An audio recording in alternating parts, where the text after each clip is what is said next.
At Efficiency Solutions, we have 4 goals. Goal number 1 is to help small manufacturers see which part numbers they produce that are not meeting quoted or ERP-routed setup, runtime, and quality standards on a customer invoice line item basis. Goal number 2 is to help operators and supervisors collect the information that helps management correct the setup, runtime, and quality problem. Goal number 3 is to show management how much money these problems are costing the company. And goal number 4 is to help manufacturers repeat goals 1, 2, and 3 on every customer order every day of the week. Working with owners and managers of small manufacturing companies can be challenging. Sometimes the answers to their problems seem so obvious, yet we can't get them to realize possible solutions. And there's a reason for this. They have too many priorities and too little time, and they have their operating budgets cut to the bone, and now is not the time to implement any new processes. What they really want and need is a visual scheduling system they can operate without hiring anyone new that shows which customer orders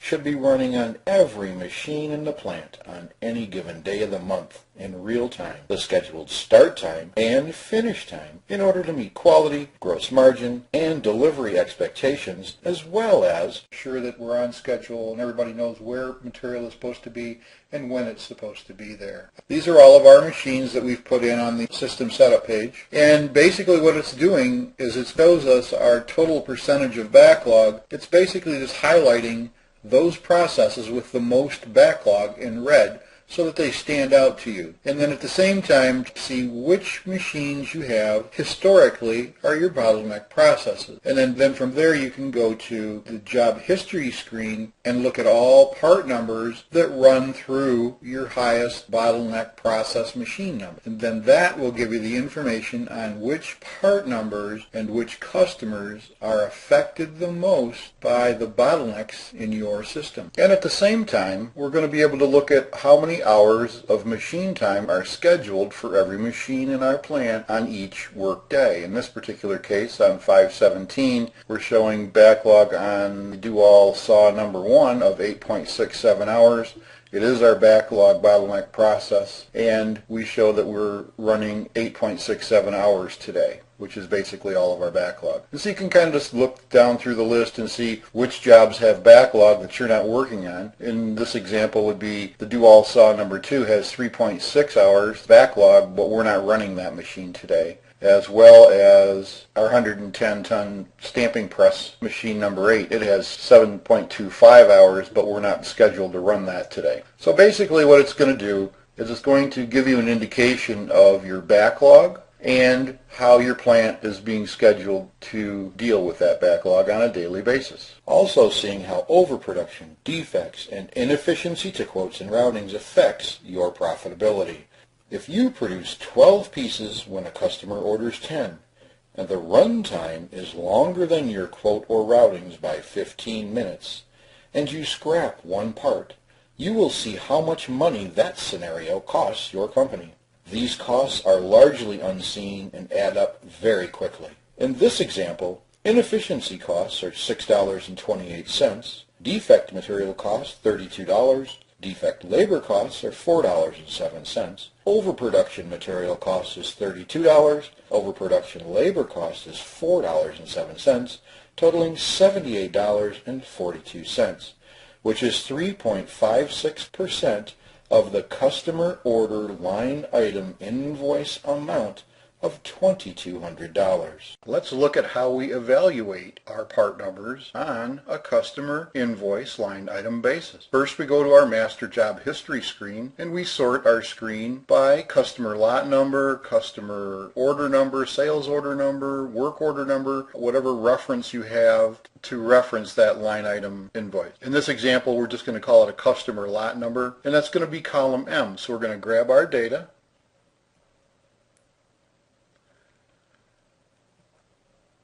we're going to sort by column N, Then we're going to come over here and we're just going to enter the customer, whether it's a lot number, work order number, sales order number that we're looking at from the invoices that we've actually billed to the customer. We're going to determine how well we did in relation to our quotes or our routing. So let's just look at, say, sales order 111.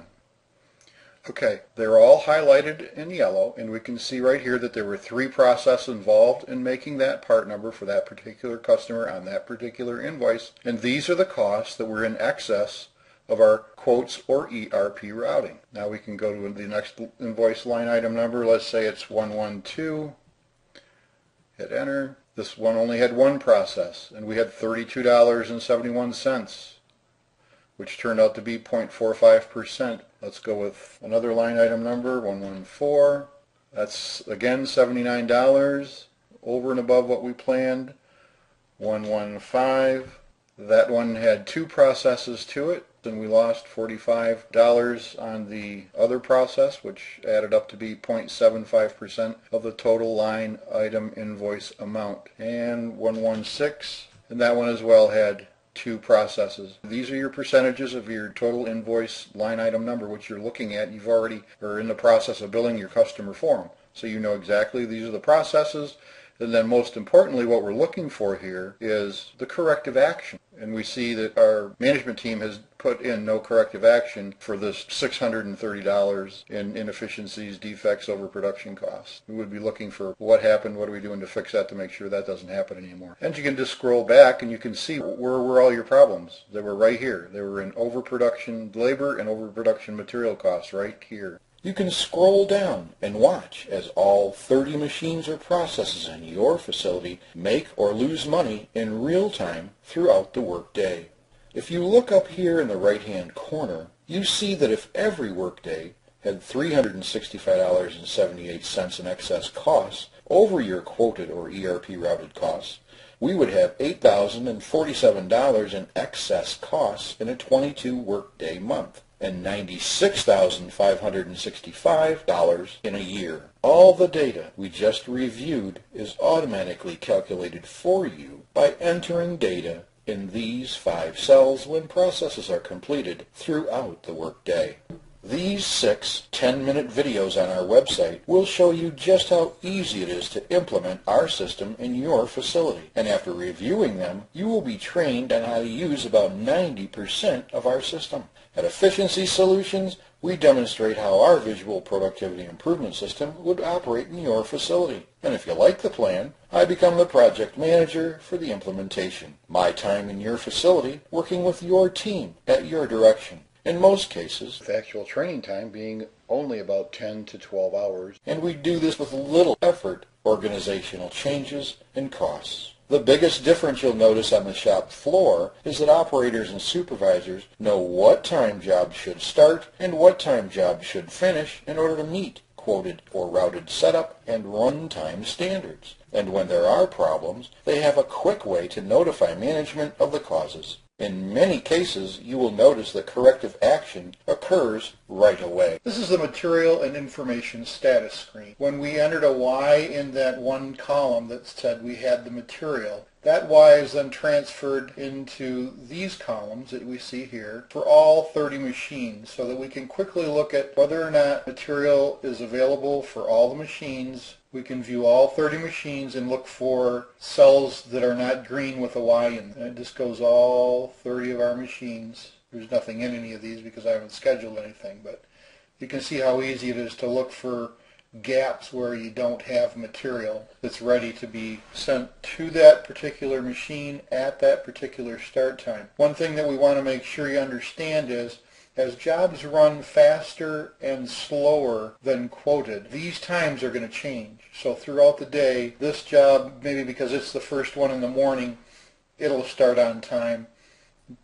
From there on out, though, as jobs move faster and slower than quoted or routed, these times are going to change throughout the day and throughout time because there's 300 different jobs you can have in here. And they show the part numbers, the start times, and whether or not we have material. So that's basically for the material control personnel to view and the plant managers just to look for gaps to make sure that we're on schedule and everybody knows where material is supposed to be and when it's supposed to be there. I wanted to take a minute to show you how we find out where part numbers are on the shop floor or in our backlog. To locate where jobs are presently, we just move to the hours late alarm screen, and up in this area right here where it says part number needed, we enter the part number. Let's look for part number 1234. So we entered part number 1234.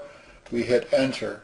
And then it says press F5 key and enter KC10. So we're going to hit F5, KC10, enter. That takes us to the shipping screen. And you notice that our part number is highlighted in green right here, and it's telling us that the scheduled finish time in the shipping department, in other words, when the order is wrapped up and ready to go, is going to be at 8:22 a.m. These parts have not made it into shipping because they're not complete yet, and the scheduled ship time, according to what the customer had wanted, was 9/12. And again, this is our cutoff date to get it into shipping to ship on time. This is telling us that the next operation is to the customer, 200, and the value. Because it isn't complete yet and we want to know at what machine station is it presently at, we would just then scroll to the left until we see that part number highlighted in green again. So it's telling us that this particular part is presently at machine 30. It's scheduled to finish at 8:05, and then it's going to move into the next operation, which is shipping, which we've already discussed that. And that's basically the simplest way to find out where parts are on the shop floor or in your backlog. I would like to extend my personal welcome to visit EfficiencySolutionsLLC.com and see for yourself how our visual productivity improvement system for small manufacturers can make managing your manufacturing processes simpler and more efficient, leaving you with more time and money to spend on growing your business. Thank you for your time and consideration, and have a great rest of the day.